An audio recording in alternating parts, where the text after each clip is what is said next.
আসিফ মাহমুদ, সজীব ভুঁইয়া এবং মাহফুজ আলম এই দুই উপদেষ্টা তাদের সম্পত্তি এবং তাদের পরিবারের সম্পত্তি স্থাবর অস্থাবর যা আছে তার হিসাব জনগণের সামনে প্রকাশ করা হোক। কারণ এই দুই উপদেষ্টার বিরুদ্ধে রয়েছে নানান ধরনের দুর্নীতির অভিযোগ।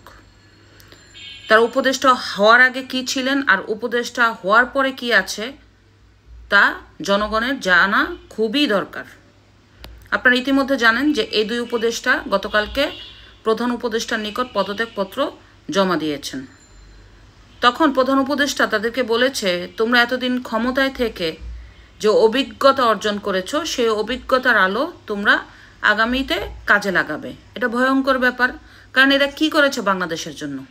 আর এই অভিজ্ঞতা যদি পরবর্তীতে আবার বাংলাদেশের জন্য কাজে লাগায়, বাংলাদেশ তো ধ্বংস হয়েছে, সামনে তো আরও ধ্বংস হবে। এই আসিফ মাহমুদ, সজীব ভুঁইয়ার বিরুদ্ধে নানা ধরনের দুর্নীতি আছে।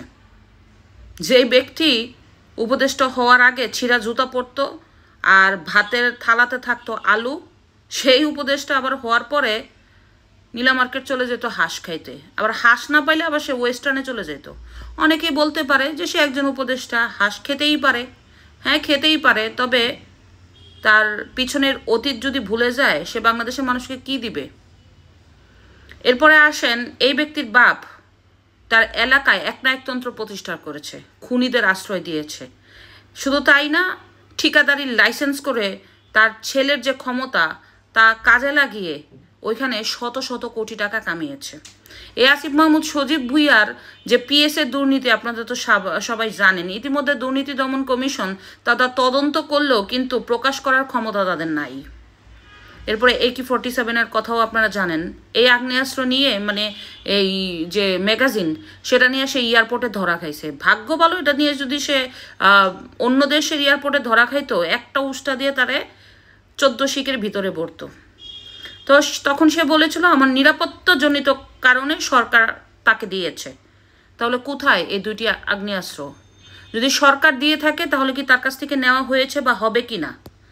আর যদি সে নিজে কিনে থাকে সরকারের তরফ থেকে নিজের টাকা ব্যয় করে, তাহলে এত টাকা সে কোথায় পেল? এটা আমার প্রশ্ন, জনগণের প্রশ্ন। তারপরে তো আপনারা জানেন এই আসিফ মাহমুদ, সজীব ভুঁইয়া বাংলাদেশের সবচেয়ে বেশি বরাদ্দ নিয়েছে তার নিজ উপজেলায়। তখন কেউ কিছু তাকে আর বলেনি। তো আমি বলতে চাই, এই শত শত কোটি টাকা কোত্থেকে কামাইছে, কিভাবে আসছে, পিএসের দুর্নীতি, বাবার অপকর্ম, এরপরে আগ্নেয়াস্ত্রর লাইসেন্স কিভাবে সে এগুলো ক্যারি করলো, কোথা থেকে কিনলো, সম্পূর্ণ কিছু সাধারণ মানুষের কাছে উপস্থাপন করা হোক। তাহলেই থলের বিড়াল বের হয়ে আসবে।